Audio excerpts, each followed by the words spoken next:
Todos, a todas, né? Sejam todos muito bem-vindos e bem-vindas aqui à Casa de Todos os Pernambucanos. Essa é a nossa terceira rodada dos diálogos, já fizemos com o setor do agro, fizemos a semana passada com o setor da indústria e hoje comércio e serviços, onde a gente conclui essa parte, né, dos diálogos e encerra nossas atividades da Frente Parlamentar nesse ano de 2025 e aí organiza o planejamento para as ações de 2026. Quero aqui convidar para fazer parte aqui da mesa o senhor Joaquim de Castro Filho, primeiro vice-presidente da FEComércio, seja muito bem-vindo, sente aqui conosco. Seu José Carlos de Santana, vice-presidente para assuntos do comércio varejista e presidente do Sinconpeças, seja muito bem-vindo, fazer parte aqui também. Fique à vontade, viu? E convidar também o senhor Gilson Nildo Ribeiro Costa, representante do Sindilojas e da CDL Recife. Seja muito bem-vindo. Obrigada, Wilson. Eu fui até lá fazer a renovação do meu certificado digital. Foi. Excelente o atendimento e toda a estrutura, viu? Parabéns. Declaro aqui aberta a 5ª reunião ordinária da Frente Parlamentar da Micro e Pequena Empresa. Essa, como eu falei, é a terceira e última rodada da nossa iniciativa chamada Diálogos com o Setor Produtivo. O objetivo dessa iniciativa é fazer um diagnóstico, né, dos principais desafios de cada um dos setores produtivos de Pernambuco, agropecuária, indústria, comércio e serviços, e propor soluções, seja por meio de alterações na legislação, aqui nessa casa, ou de encaminhamentos ao Poder Executivo, né, aos seus órgãos. No dia 15 de outubro, realizamos a nossa reunião com os representantes do setor agropecuário e, na semana passada, também na quarta-feira, realizamos a nossa reunião com o setor industrial. Hoje, nós ouviremos os representantes do setor de comércio e serviços. Como em outros estados do país, em Pernambuco, o setor de comércio e serviços representa mais de 70% do nosso produto interno bruto. E, na verdade, a gente não tem como imaginar não ter comércio e serviço, né? Porque, inclusive, o que é produzido no setor da indústria, no setor do agropecuário, ele chega junto do consumidor por meio do comércio e serviços, né? Então, é fundamental, é como se fosse o nosso porto de distribuição, né? Então, fundamental. O setor congrega, portanto, as maiores empresas do nosso estado e também concentra grande parte das micro e pequenas empresas de Pernambuco.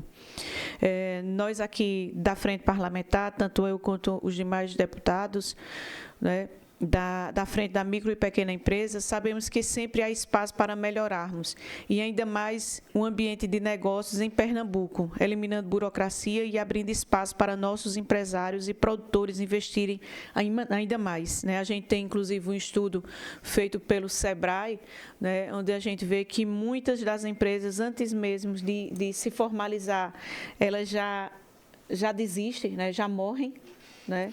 E são muito poucas que chegam até os 5 anos, né, de vida.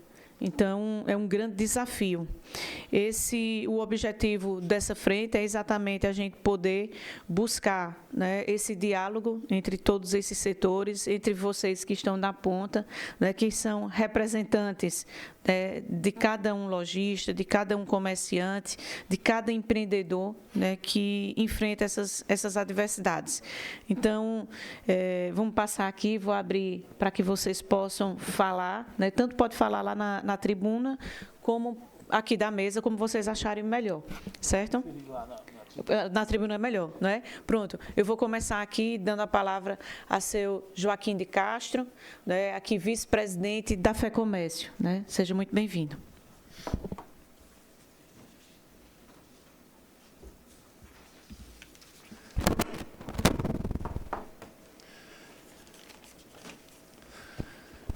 Bom dia a todos, deputada Débora Almeida. É uma satisfação realmente estar aqui nesse momento e para tratar desses assuntos que são realmente muito interessantes para a gente e importantes para a sociedade, que é as relações de consumo entre empresas de comércio e consumidor. De uma forma ou de outra, nós estamos ligados à indústria, estamos ligados ao setor produtivo da agricultura, e eu acho que esse momento ele é importante. Agora, deputada, eu gostaria de dizer para a senhora o seguinte: nós não vamos aqui colocar proposta, nós vamos colocar dores e sentimentos do que nós sofremos hoje, e a gente tem uma esperança de que essas coisas podem ser resolvidas a partir de uma conversa como essa aqui e do entendimento de que essa cadeia, agricultura, indústria, comércio, serviço, ela tem uma importância e é indispensável para a sociedade como instrumento de alimentação das necessidades de toda a sociedade. Olha, se a gente for pontuar tudo hoje que a gente sente, que a gente sofre, nós iríamos demandar aí um tempão para fazer isso. Mas eu vou resumir aqui em alguns pontos que eu acho que é importante, e a senhora, como líder da frente parlamentar das empresas, pode perfeitamente, vamos dizer, entender isso e formular algumas propostas que possam minimizar esses sentimentos que a gente tem. Se a gente for começar pelo comércio, nós temos no comércio hoje várias questões que interferem e que algumas estão dentro da área de abrangência do Estado, outras fora dessa área, vão para o governo federal, outras governo municipal, mas o fato é que todas elas afetam o setor.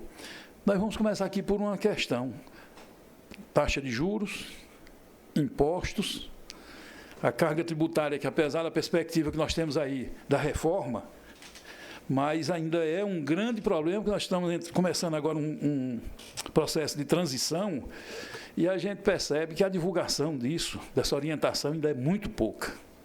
A gente sabe que pode vir a melhorar um pouco em termos de complexidade, pode descomplicar, vamos dizer assim, um pouco, facilitar para as empresas,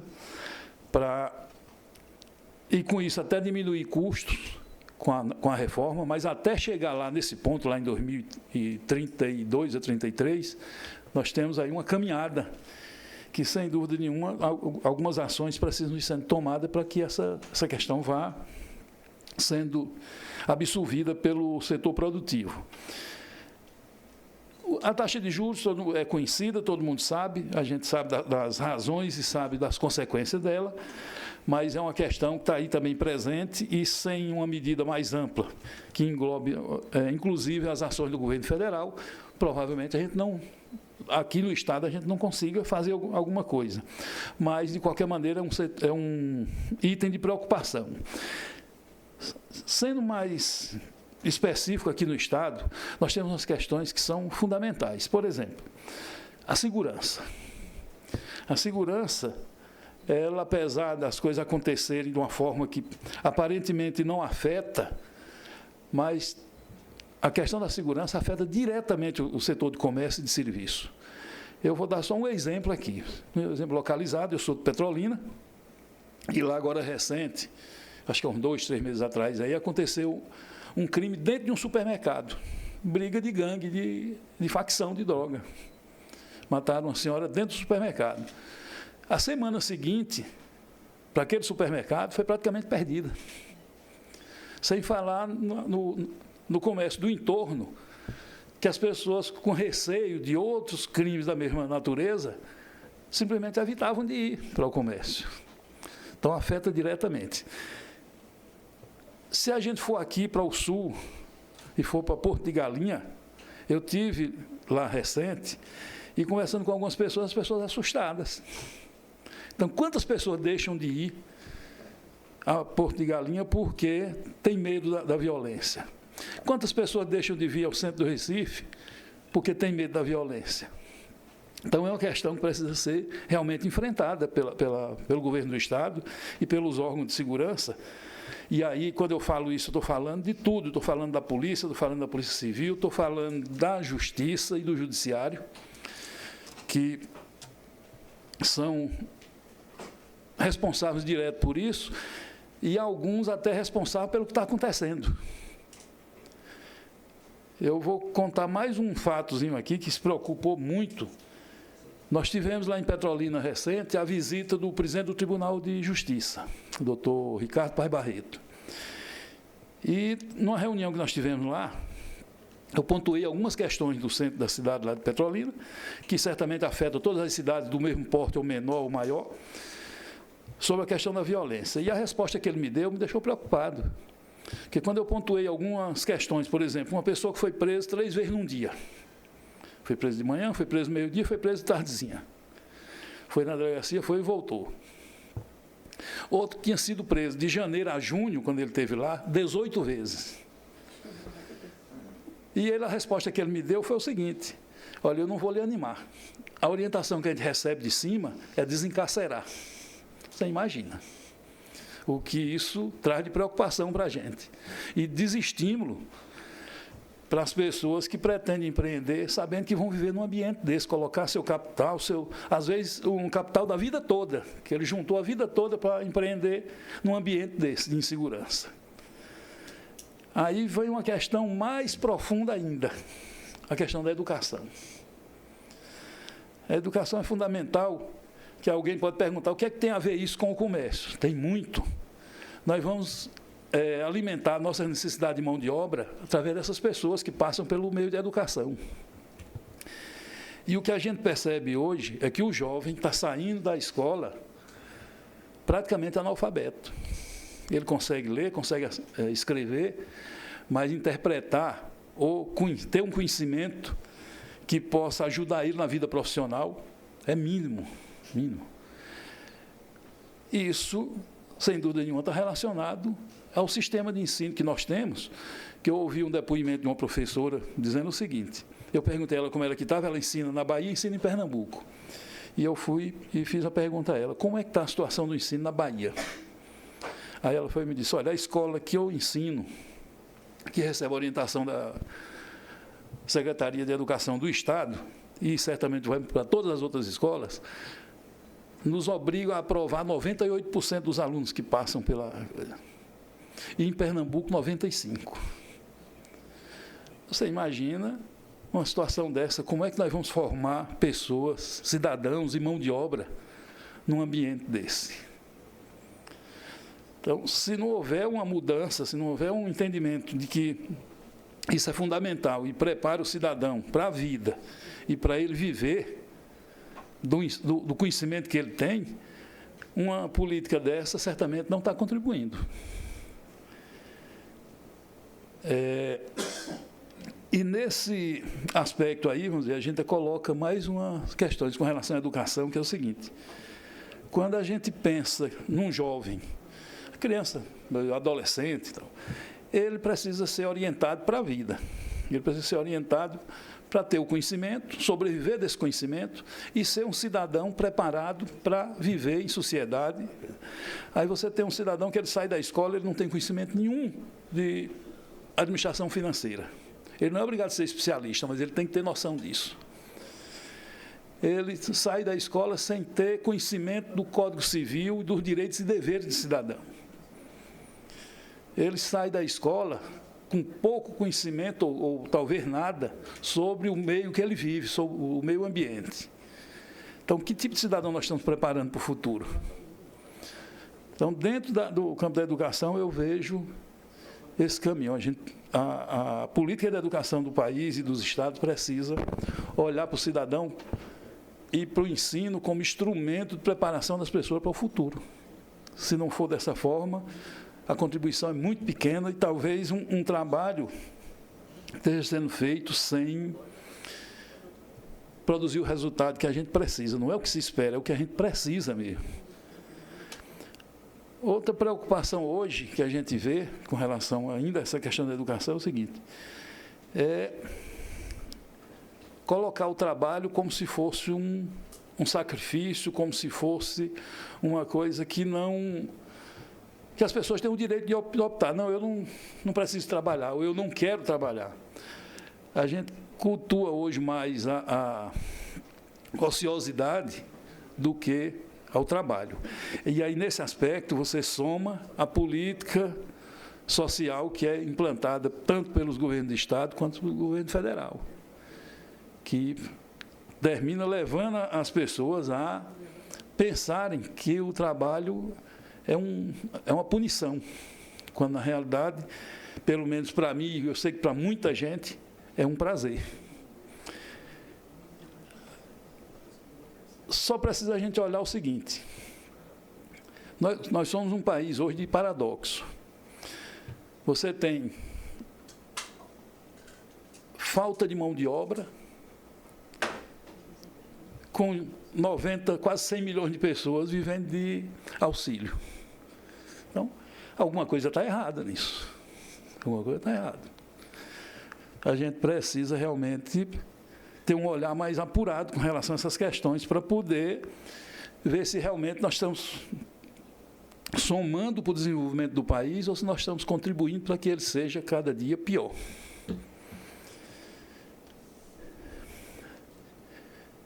Deixa eu ver aqui o que foi que eu coloquei mais aqui, que eu posso colocar aqui agora, porque não dá para colocar tudo.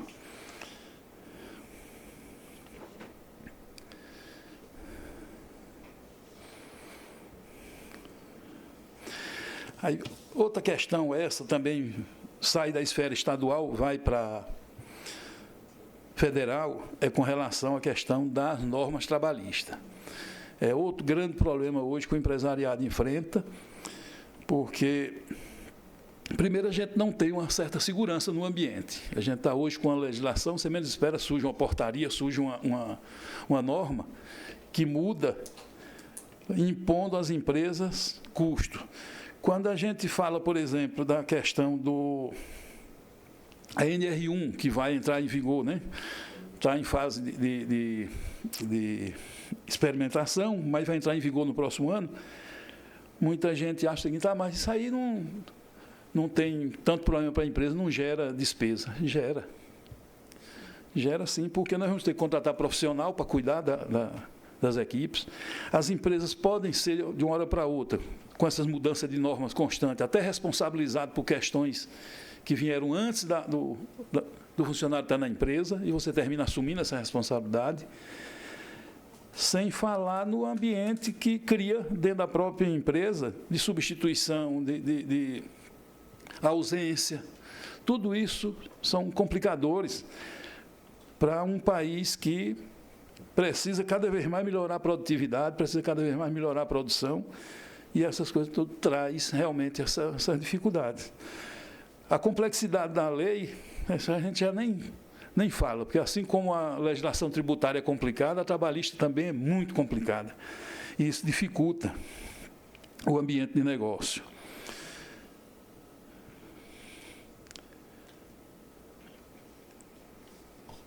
Deixa eu ver o que é mais aqui que eu...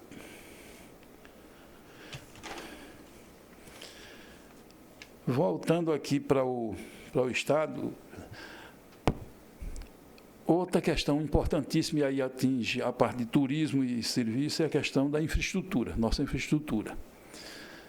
Eu estava até contando aqui quando cheguei, agora no mês de julho, eu vim de Maceió para cá e cheguei ali em Sarinhaém, cheguei à noite.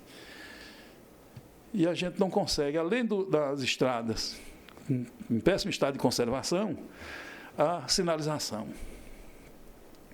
Então, numa região turística como essa nossa, se a gente mantém as estradas naquele nível e uma sinalização daquela, nós estamos dizendo ao turista que a gente não quer a presença deles aqui, porque ele não consegue acessar lugar nenhum pela sinalização que está colocada lá disponível para ele se orientar. E eu pensando que é porque eu tinha chegado à noite. Quando foi no outro dia que eu saí, foi que verifiquei. A estrada a gente percebe, de dia e de noite a gente percebe que tem buraco. Mas a sinalização eu pensei que era questão de do horário. Mas no outro dia foi que eu percebi que a sinalização realmente, as placas estão lá no lugar, mas já sem nenhuma capacidade de você enxergar o que está sendo colocado ali. Isso é uma coisa pequena, mas impacta no setor do turismo. Isso aí, junto com a segurança e com toda a conservação de estrada, diz o grau de interesse que o Estado tem em receber essas pessoas, pela forma como ele orienta, como ele recebe. Aí você vai para a questão da qualificação profissional também, que é muito importante para poder se receber o turista e receber bem. Eu uso uma tática, quando eu vou para a cidade que eu não conheço, primeiro eu estudo a cidade, para ver o que é que ela tem, essa coisa toda. E depois, quando eu chego lá, eu vou medir o conhecimento das pessoas que recebem, começando pelos taxistas. E aí faço perguntas para ver se a informação que eu tenho bate com a do taxista. Geralmente não bate. Geralmente eles chutam os dados por falta de conhecimento. E é quem tem, na maioria das vezes, o primeiro contato com quem chega numa cidade nova ou num estado novo é um taxista. E, normalmente, eles não têm conhecimento da cidade, não sabem a população, não sabem PIB, não sabem o que é que produz, não sabem qual é a base da economia local. E eu acho que isso é importante para quem recebe ter mão de obra qualificada com capacidade de fornecer as informações preliminares para quem está chegando numa cidade nova ou numa cidade desconhecida. Segurança, eu já falei. A questão da sustentabilidade hoje é uma questão recorrente aí, que todo mundo discute e que, sem dúvida nenhuma, precisa cada vez mais ser vamos dizer assim, implementada, ser acompanhada e desenvolver as políticas que precisa desenvolver para que o meio ambiente seja realmente preservado e as pessoas consigam chegar em ambientes realmente que percebam que há uma sustentabilidade ali. E, finalizando, deputada, eu gostaria apenas de agradecer a senhora por essa oportunidade, dizer que a Federação do Comércio está à disposição para se discutir, se for necessário, questões mais específicas. Nós temos aí o auxílio do Dr. Thomas, que é da área jurídica, temos Rafael ali, que é da área econômica, e nossa amiga da comunicação. Então, se o que a senhora precisar, que for necessário, para que a gente possa ter uma conversa mais aprofundada, a federação está à disposição, tá certo? E eu gostaria também de me justificar com a senhora. Eu tinha já uma reunião marcada no Conselho Deliberativo do SEBRAE, que eram 10h30. E eu acredito que está chegando a hora aí. Eu gostaria de agradecer o espaço e pedir licença para mudar de ambiente aqui, ir para lá, para cumprir a outra missão, tá certo? Mas parabenizo a senhora por esse trabalho, acho que é importantíssimo. A gente vive num momento no Brasil que o setor produtivo, ele é olhado assim um pouco atravessado por algumas áreas de poder. E quando a gente vê uma atitude dessa, de ouvir, de procurar entender, procurar captar as informações, a necessidade dos setores como um todo, a gente fica alegre com isso, saber que ainda tem gente preocupada com quem sustenta o país com impostos, com emprego e com renda. Muito obrigado pelo convite.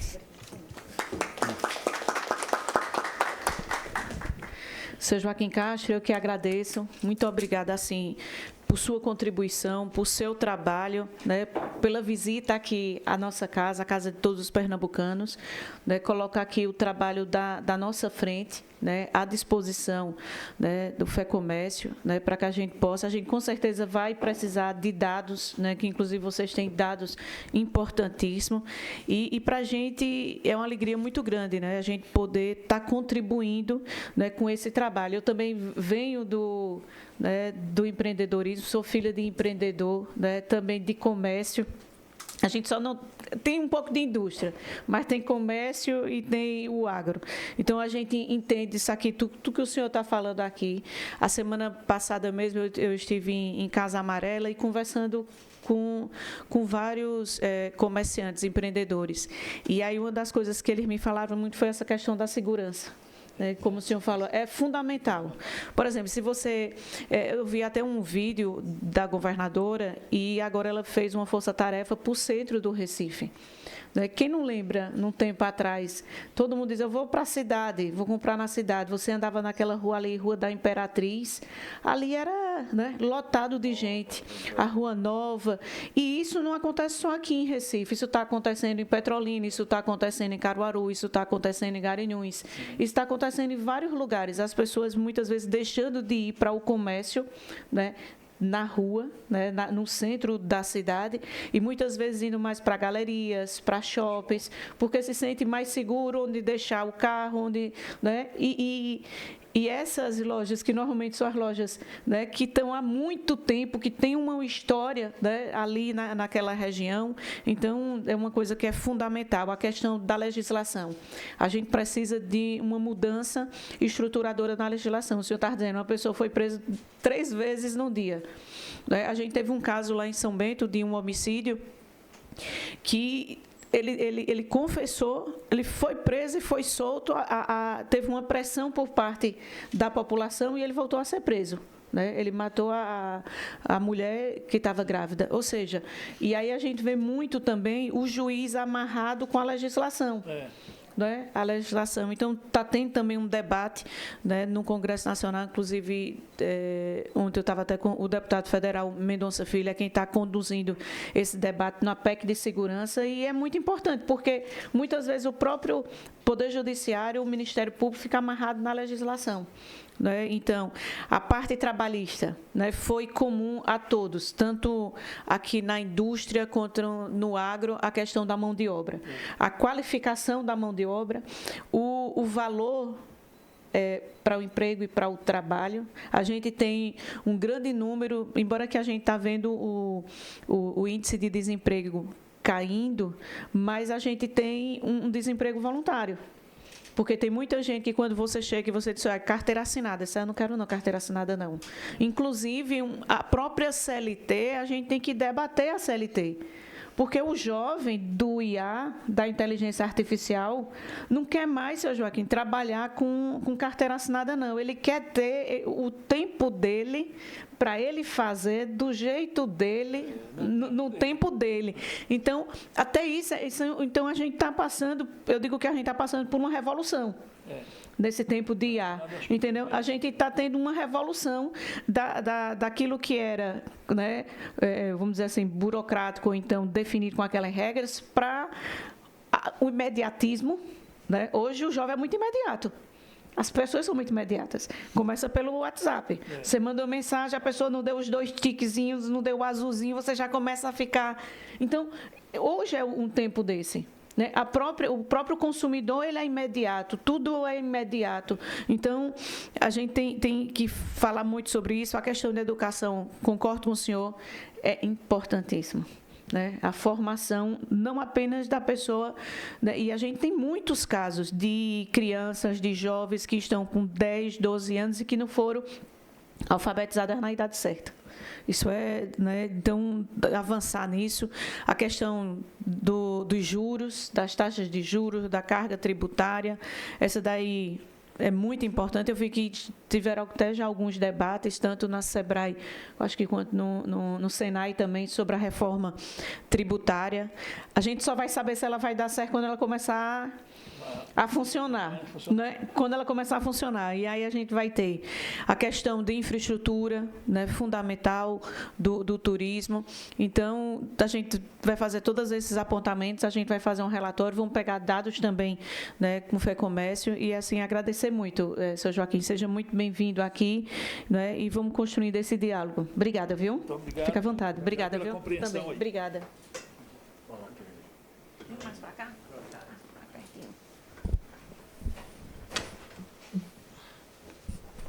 Muito, muito rico esse debate, viu? E passar agora para ser José Carlos de Santana, vice-presidente de Assuntos do Comércio Varejista e presidente do Cinco Peças. Né? Pode ficar à vontade.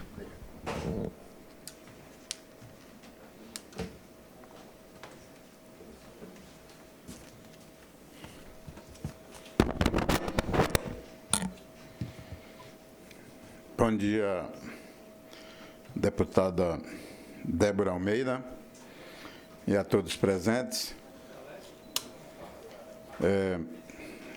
Acrescentando um pouco o que o nosso primeiro vice-presidente, Joaquim de Castro, passou aqui, eu gostaria de falar um pouco direcionado ao meu segmento, que é o segmento de autopeças de 4 rodas, 2 rodas,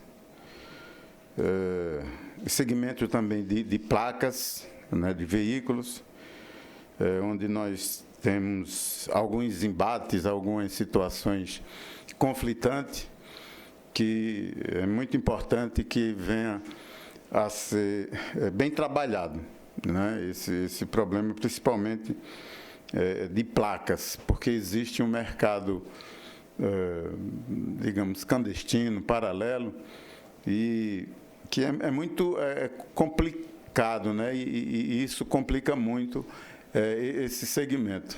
Tira assim, a valorização e a seriedade que não é, uma placa de veículo. Então, é importante que se dê uma atenção e uma valorização, né, nessa questão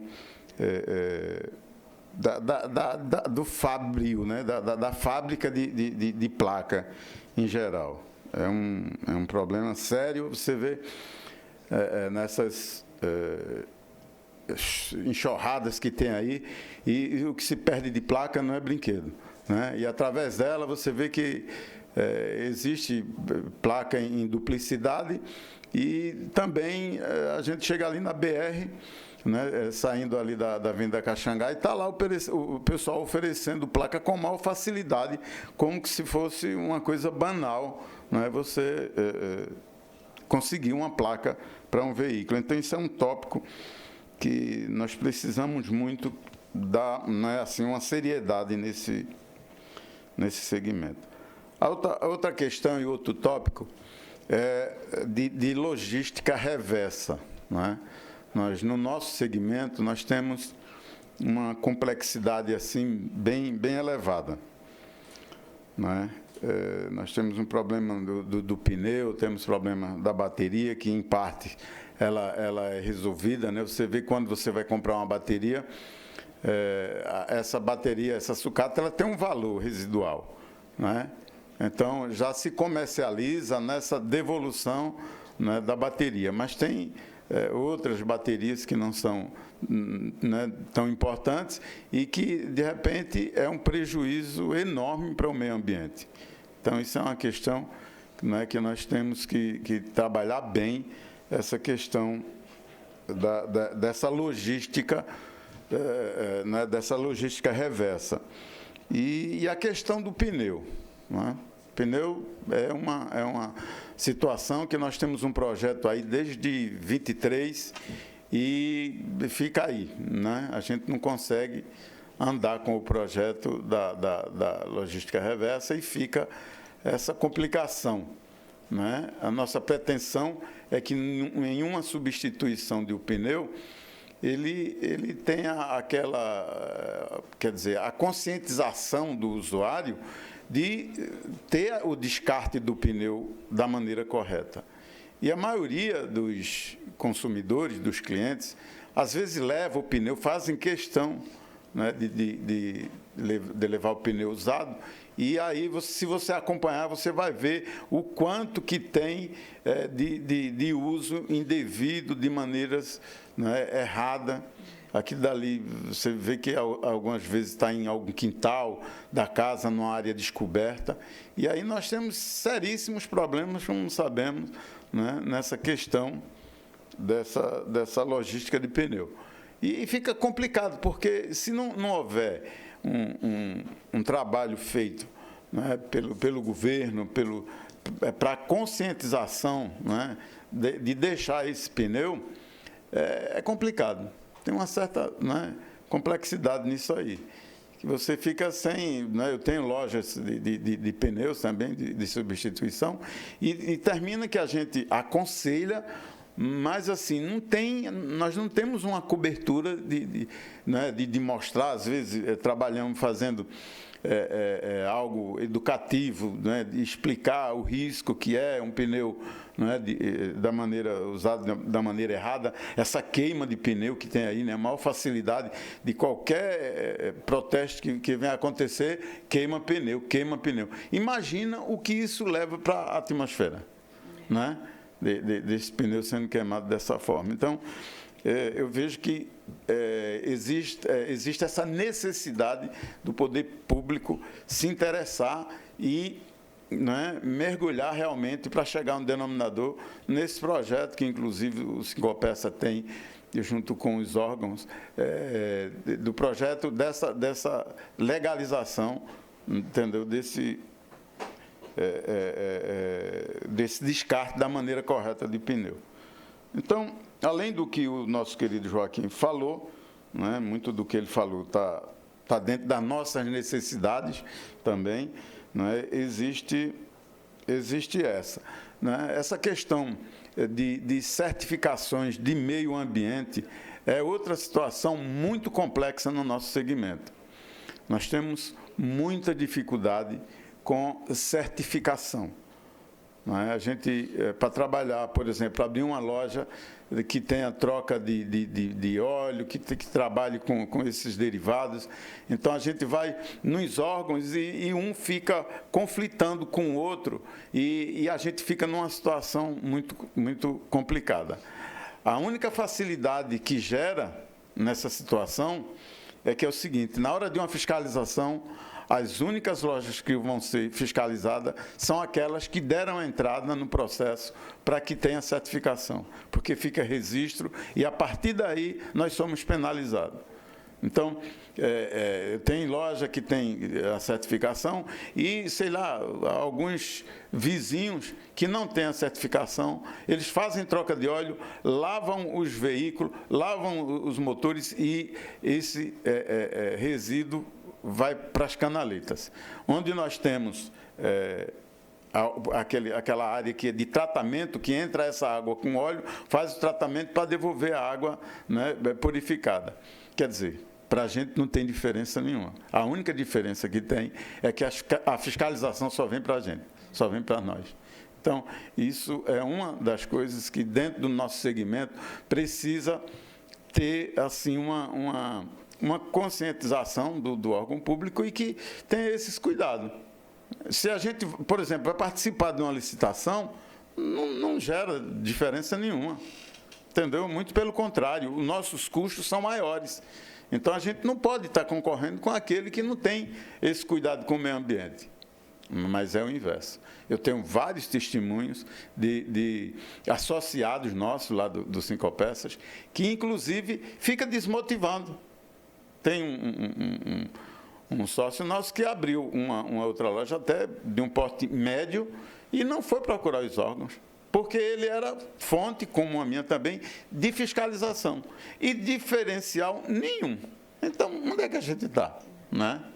Então, nosso papel como representante, né, do segmento da autopeça, do serviço, de estar querendo essa pauta, querendo que realmente, né, agora em 26, a gente, viu, deputada Débora, a gente consiga fazer com que alguma coisa desse sentido venha conseguir.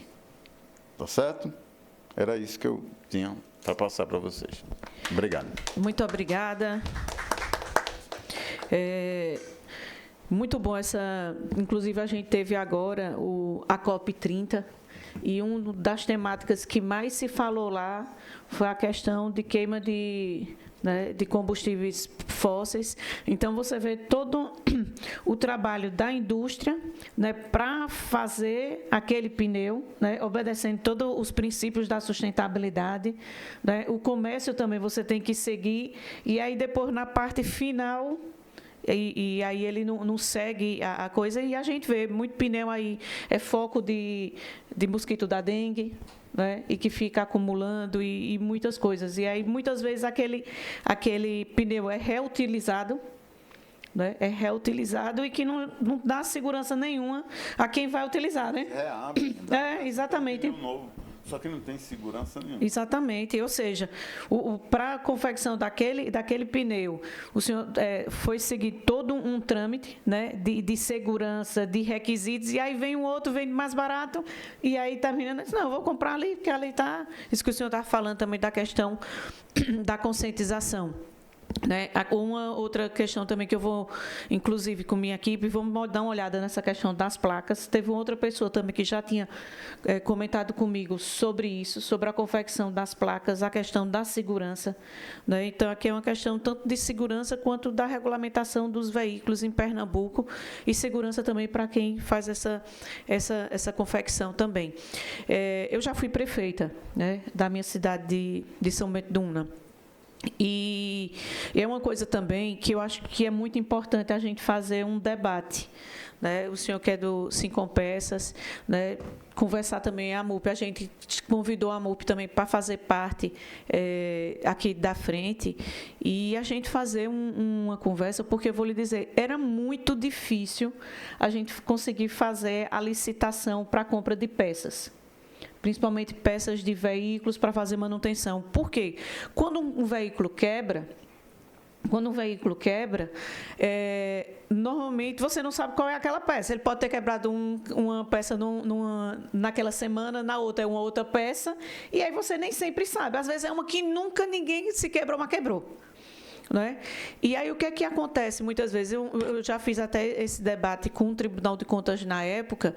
O processo de licitação é muito complicado para se fazer, né? E muitas vezes você que está certo, que para vender aquela peça só consegue entregar com aquele preço.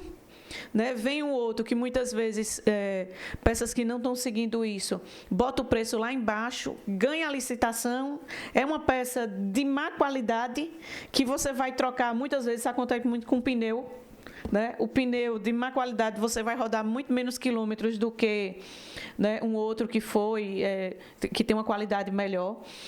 E aí você termina levando as prefeituras e os órgãos públicos a adquirirem peças ruins, pneus ruins, de baixa qualidade.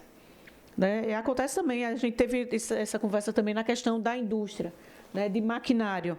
Muito maquinário que vem de fora, né, já tem algumas exigências que ele tem que ter a manutenção aqui, né, tem que ter alguém para fazer a manutenção, mas muitas vezes a peça está na China.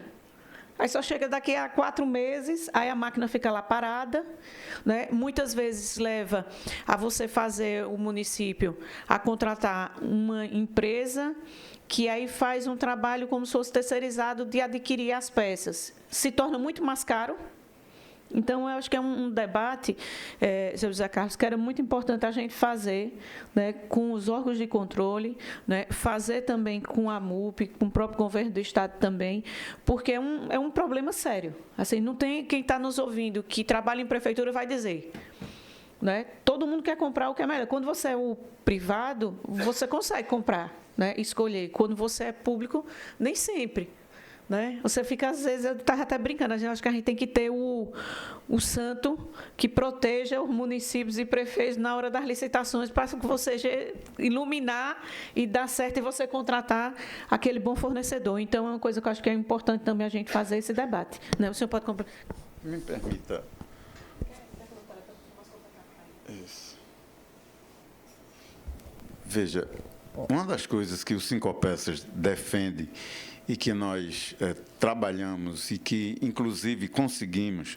Para você ter ideia, nós conseguimos uma lei aqui, tá? Nós entramos com um projeto de lei em 2018, por aí, e tivemos êxito, né, através do Antônio Moraes, tá? Que foi de fazer revisão em veículos novos sem que ele perca a garantia. Você compra um veículo, então fica naquela obrigatoriedade de fazer a revisão, né, dentro das concessionárias.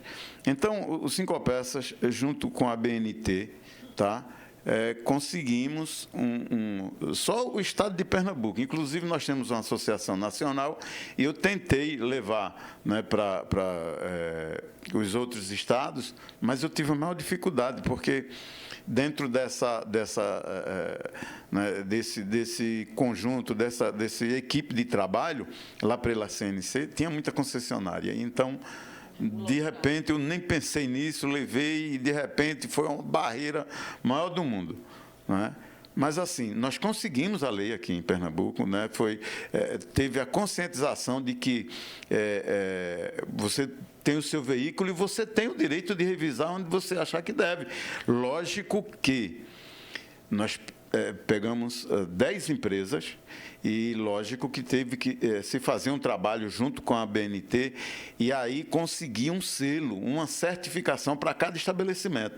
Para você ter ideia, essas empresas passaram por um tratamento de 1 ano e meio. E aí é um conjunto todo para trabalhar o pessoal, trabalhar equipamento, trabalhar meio ambiente, trabalhar instalações físicas. Tudo isso essas empresas se submeteram. E foi um investimento assim um pouco alto. E nós conseguimos. É o único estado da federação que tem uma lei vigente, que tem esses estabelecimentos com esse direito. Então, por que é que eu estou falando isso? É que, como a senhora estava falando aí, dos estabelecimentos que você não tem uma garantia de comprar um produto de boa qualidade.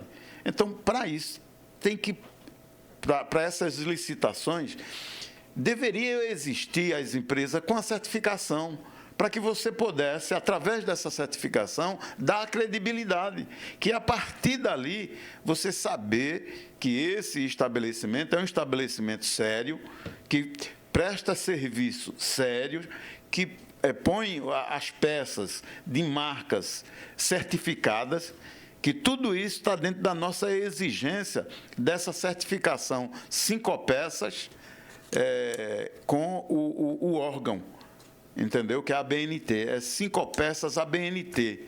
E está lá, em cada estabelecimento tem um compartimento lá com essa certificação mostrando que aquele estabelecimento está apto para pôr a mão naquele veículo.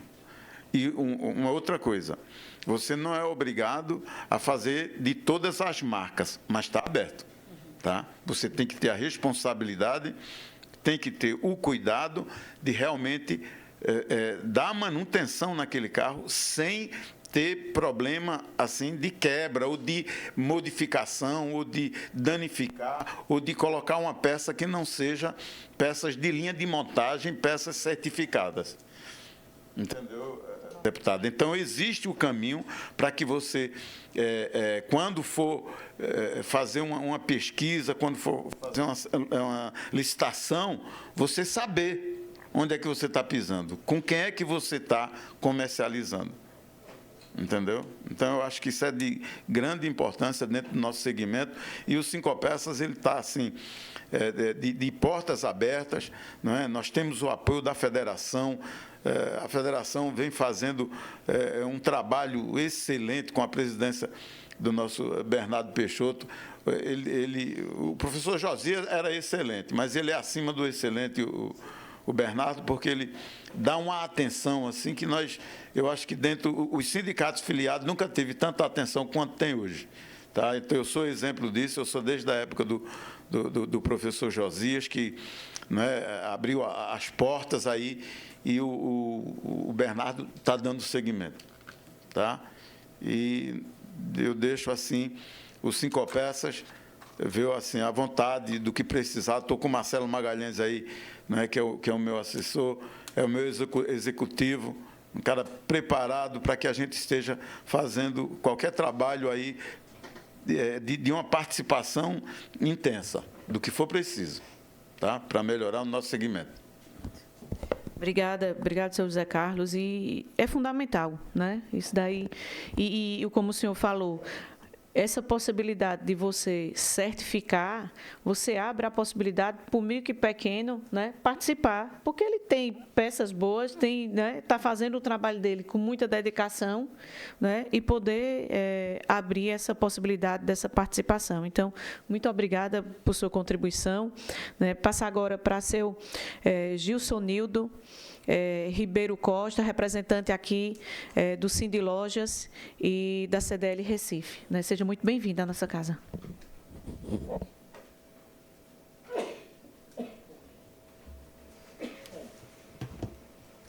Senhora deputada, todos os amigos presentes aqui, eu quero dizer que eu estou muito feliz em poder participar e trazer minha contribuição para esse evento tão importante.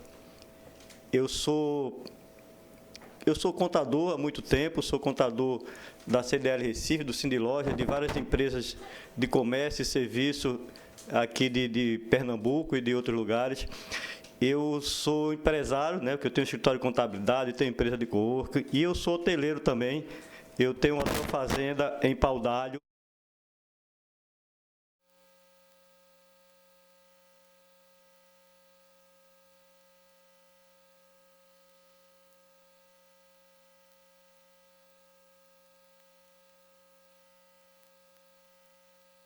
Pequeno empresário passa, só que, como contador, a dor que eu mais sinto, minha e dos empresários em geral, inclusive, principalmente o micro e pequeno, é a relação à parte tributária.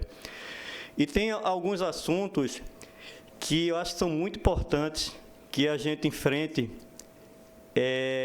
porque é o que mais efetivamente prejudica e dificulta o dia a dia dos pequenos empresários. E a primeira dela é a questão do sublimite do Simples Nacional. A gente sabe hoje que existe um limite do Simples Nacional que é de 4.800.000 e que existe o sublimite estadual de 3.600.000. Se fala há muito tempo em aumentar esse limite, mas aparentemente para esse ano ou para o ano que vem, o limite nacional ele não deve mudar. Então, o que a gente sabe é que deve haver um aumento desse limite para quem é MEI, mas para quem é ME e PP não. E, continuando esse limite do Simples Nacional, aparentemente vai continuar o sublimite também de 3.600. Gente, o que é que acontece? Essa situação, ela está obrigando o pequeno empresário a tomar uma atitude que não deveria existir. Não vamos dizer que seja o empresário pernambucano, porque o empresário pernambucano ele não faz isso. Mas o paraibano, o baiano, né, e outros estados, o que é que eles estão fazendo? São obrigados a abrir outra empresa e outras. E aí a gente fica com várias empresas no Simples Nacional para que não ultrapasse esse sublimite. Então, é gente colocando nome, empresa no nome da esposa, da filha, dos empregados, para que possam ficar dentro desse sublimite, porque saindo dele, o que acontece? Saindo dele, teria que pagar o ICMS ou o ISS, como se fosse uma empresa de porte normal, como se não fosse um ME, um EPP. E a gente não tem visto muita atuação nesse sentido. A gente sabe que não depende exclusivamente do governo do Estado, mas pensamos que é importante que isso seja trazido aqui para debate, para vermos o que é que pode ser feito. O pequeno empresário já não está aguentando mais. E isso ficou mais severo, ou ficará mais severo com a reforma tributária, porque a reforma tributária está trazendo mecanismo para, de alguma forma, descobrir essa artimanha usada por esses empresários, que não são os pernambucanos, e coibir isso. Então, acho que urge tratarmos e enfrentarmos esse problema. Outra questão, eu hoje estou me dedicando muito ao assunto reforma tributária. Tenho me debruçado muito, estudando muito, e, graças a Deus, eu tenho gostado muito do assunto e tenho levado aí para alguns empresários para esclarecer, como foi falado aqui, da grande importância disso. O outro tema é o ICMS Fronteira. O empresário hoje, que está no Simples Nacional, ele paga o ICMS Fronteira, só que, diferentemente de quem está no regime normal, não pode se creditar. Então, isso é um custo na aquisição das mercadorias pelo micro e pequeno empresário. Bom, com a reforma tributária, aparentemente isso vai se acabar. Por quê? Vai deixar de existir o ICMS e passa a existir o IBS, e, até então, o IBS não permite antecipação em fronteira, como acontece com o ICMS. Só que isso só vai começar a acontecer em 2029. Então, nós temos ainda 2026 e 2027 para a gente continuar, se não houver nenhuma mudança, sofrendo ainda com a alta carga tributária do ICMS Fronteira. Quando chega em 2029, o ICMS ele deixa de existir de forma gradativa, né? Ele diminui 10% em 2029, 20% em 2030, 30% em 2031 e 40% em 2032, só a partir de 2033 é que o ICMS e o ISS deixam de existir efetivamente. O que a gente tem que começar a pensar é o seguinte, e até eu acho que ter o cuidado, será que o governo do Estado realmente ele vai permitir que, pelo menos lá a partir de 2029, o pequeno empreendedor ele deixe de pagar o ICMS Fronteira, ou a Fazenda vai chegar aí com alguma artimanha e dizer, não, olha, você não vai pagar o ICMS mais, mas vai pagar o IBS Fronteira, bom, que até então não é permitido. Mas eu acho que a gente precisa estudar isso e ter esse cuidado, porque uma das coisas boas que eu vejo com a reforma tributária é, em 2033, o pequeno empresário ele não ter mais ICMS Fronteira, porque o ICMS não vai mais existir e deve também não existir o IBS Fronteira, pelo menos até que se encontre uma nova solução. Eu acho que a gente deveria enfrentar essa questão da reforma tributária e ter esses cuidados para que a reforma tributária ela não seja prejudicial ao pequeno empreendedor. Outra situação que a gente tem que falar com relação à reforma tributária é a questão da transferência de crédito, né? O pessoal na internet aí, de forma até bem alarmista, tem dito, rapaz, o ICMS, o Simples Nacional não vai mais servir, não é mais viável, e as coisas não são bem assim, né? Porque, a princípio, quem é varejista não deverá sofrer nenhuma influência significativa e pode até ser beneficiado se realmente essa questão do ICMS Fronteira deixar de existir, pelo menos em 2033. Mas, para quem está no meio do sistema produtivo, o sofrimento será grande por causa da transferência de crédito. Porque tanto o IBS e como a CBS,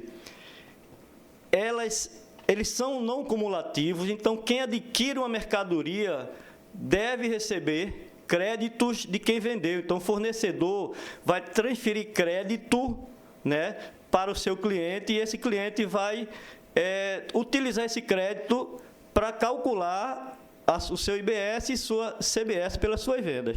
Só que as empresas do Simples Nacional só podem transferir uma pequena parcela desse crédito.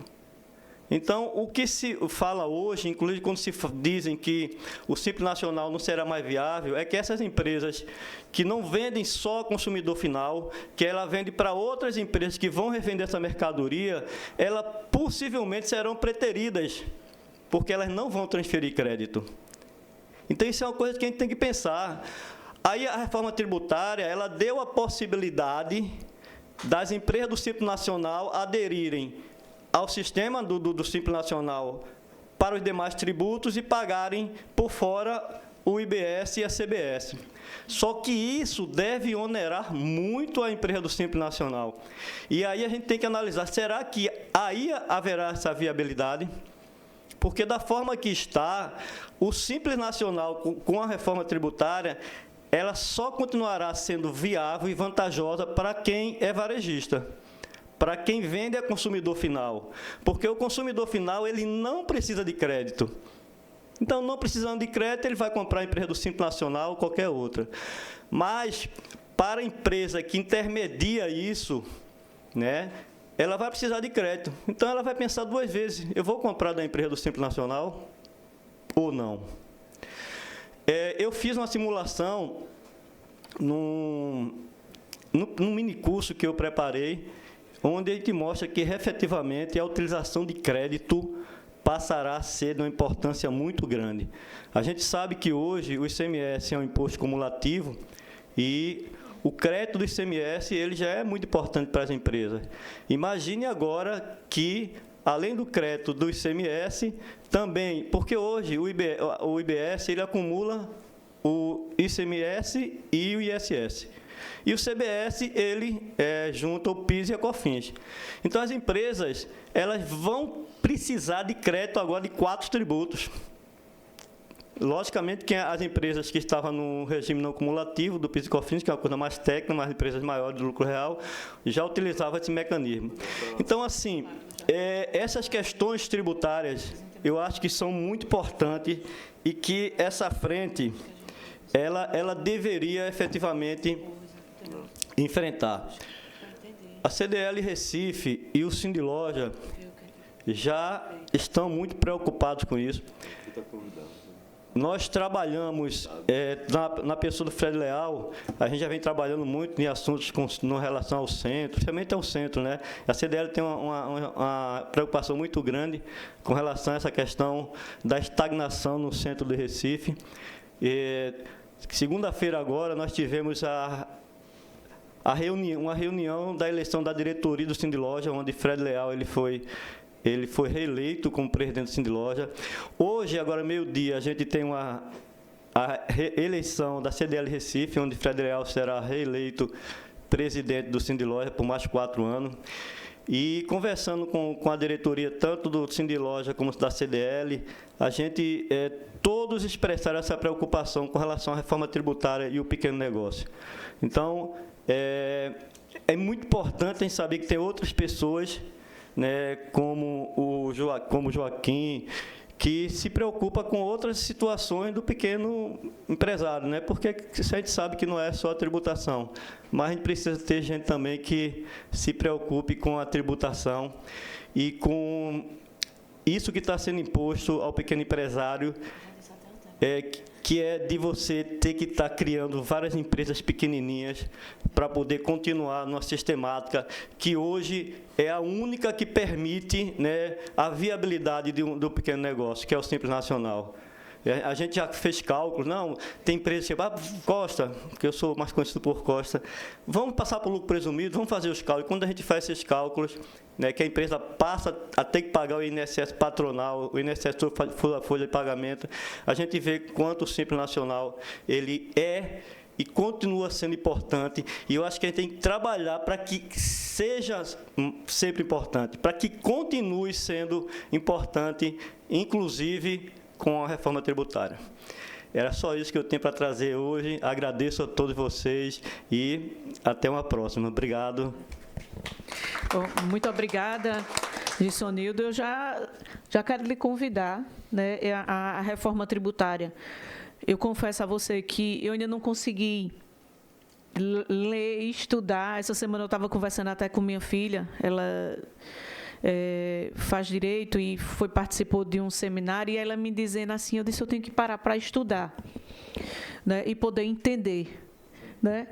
E aí, veja, o senhor é contador, eu sou advogada, e eu não consigo entender. Imagine o empreendedor do pequeno negócio. Ele deve estar doido. Eu não sei o que é que isso vai acontecer, eu não sei o que é que eu vou fazer. E, gente, eu lembro quando a gente estava na faculdade, mesmo que ia estudar direito tributário, já ficava... Todo mundo tem um choque, assim. Então, já lhe convidar, né, convidar aqui todos que estão presentes, convidar Zé Carlos aqui também, e o SEBRAE, para que a gente possa, né, uma das primeiras atividades, em 2026, aqui da frente, a gente fazer um debate, né? Você já deu até a temática, né? A reforma tributária e o pequeno negócio, né? Quais vão ser os impactos, né? E aí vai ser comum a todo mundo aqui, né? A todos os segmentos, e a gente poder entender, né? Porque esse debate ele ficou muito restrito só lá em Brasília. Aprovar, inclusive, né? Já foi, normalmente as pautas importantes hoje no Congresso Nacional são aprovadas de madrugada. Né? E eu tenho medo, porque o que é que a gente vê no sistema brasileiro hoje? A gente vê uma grande concentração de recursos na União. E pelo que eu vejo assim dessa reforma, a gente vê uma concentração na União. Então, a gente vê uma grande arrecadação e concentrada na União, e que muitas vezes não vai nem voltar, né, por meio de serviços e políticas públicas para a população, e tem um grande impacto. Então, é uma insegurança, né, que todos estão passando, né, para que a gente possa entender também o que é que essa casa aqui, né, legislativa pode construir, né, de temática. A gente pode pautar, né, matéria tributária? Pode. A gente pode pautar também matéria tributária, apesar de ter algumas coisas que são competências exclusivas da União, mas algumas iniciativas que possam ser pautadas aqui, e aí trazer, né? O senhor já está convidado para estar aqui, né? E principalmente que é contador, conhece as dores realmente. Muitas vezes o estudioso, o acadêmico, ele leu a reforma, mas você está lá, você sabe da realidade. Então, nada mais do que quem está, e a gente poder fazer, viu, Rose? A gente poder fazer esse próximo debate aqui, a gente fazer sobre a questão da reforma tributária. Porque muita coisa a gente só vai saber se ela vai dar certo, se ela vai funcionar lá na frente, né? Tem muita coisa, né? Eu acho que... Tá. Deputada, com todo respeito, assim, eu acho que a gente não pode esperar para saber se vai dar certo lá na frente, né? A gente tem que saber como vai acontecer e tomar os cuidados para que não dê errado lá na frente.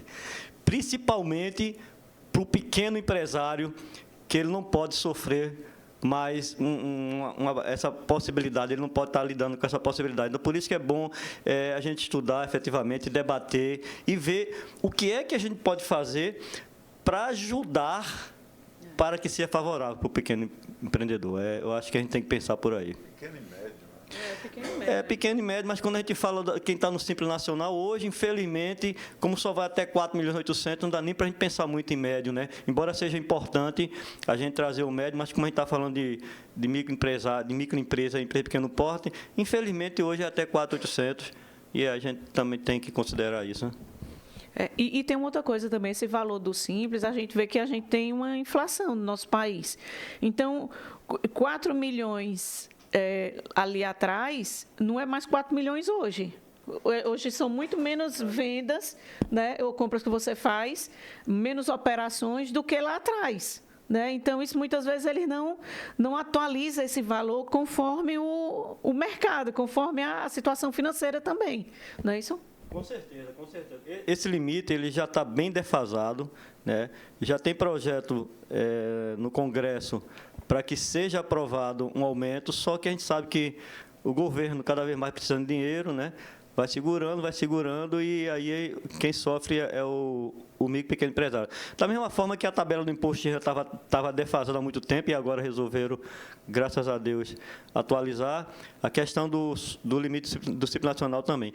Com relação à questão que a gente falou do dinheiro que vai para o do governo federal, a reforma ela prevê e vai ser criado um comitê gestor, como acontece hoje com o Simples Nacional, onde todo esse dinheiro do ICMS e do IBS vai para esse comitê e deve não ir para o governo federal.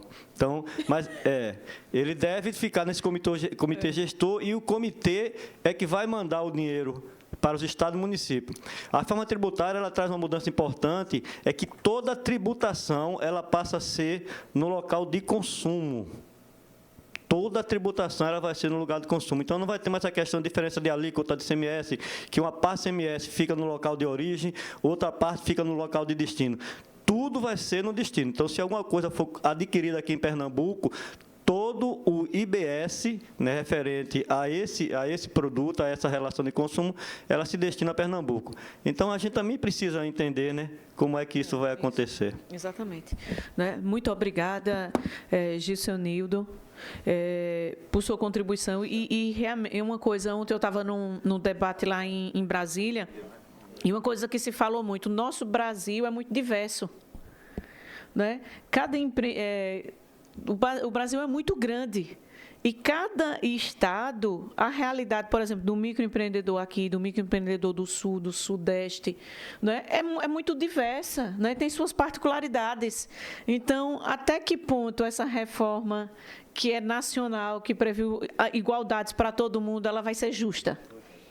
Né? Porque o sentido da igualdade, da justiça, é você tratar os iguais de forma igual e os diferentes de forma diferente.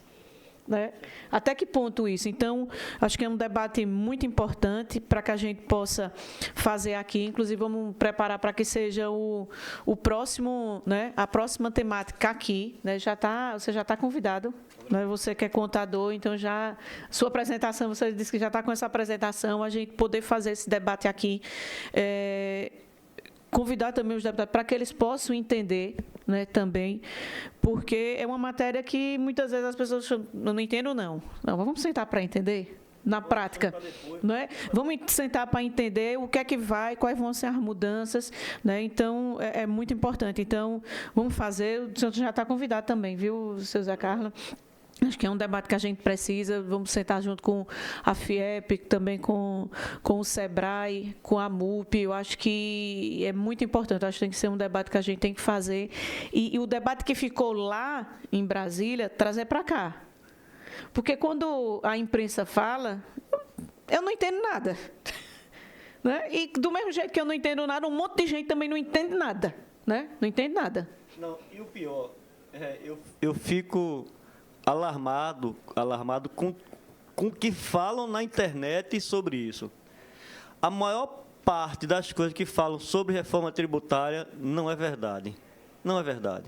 É impressionante como o pessoal gosta de dizer, o Simples Nacional não vai me servir para nada. Aí o pessoal, meu Deus, e não é assim. Como tantos outros assuntos que, quando a gente se vale da internet, a gente vê que só da internet, né, com poucos profissionais que estão ali, eles são sérios, não sei porquê, mas é muita coisa errada, muita besteira, muitas coisas que a pessoa não sei se fala por maldade ou por incompetência mesmo. E aí quem está ali recebendo, meu Deus, como é que eu vou ficar isso? E não é assim. Então é importante a gente conversar e é importante a gente esclarecer ao todo, principalmente para o micro e pequeno empresário. Mas sabe o que é? Porque hoje a gente vive na época do algoritmo. E o que gera likes, né, curtidas nas redes sociais, são essas coisas que geram medo sensacionalistas. Então, infelizmente, a gente tem muito isso. E aquilo ali é transmitido, sai da coisa, é transmitido nos grupos de WhatsApp, e chega para todo mundo e chega como verdade. E nem sempre as pessoas procuram saber se aquilo realmente é verdade. Né? Então, vamos fazer esse debate, é muito importante. Né? Abra aqui, Rose quer falar? Né? Abra aqui para chegar aqui, você tem que falar.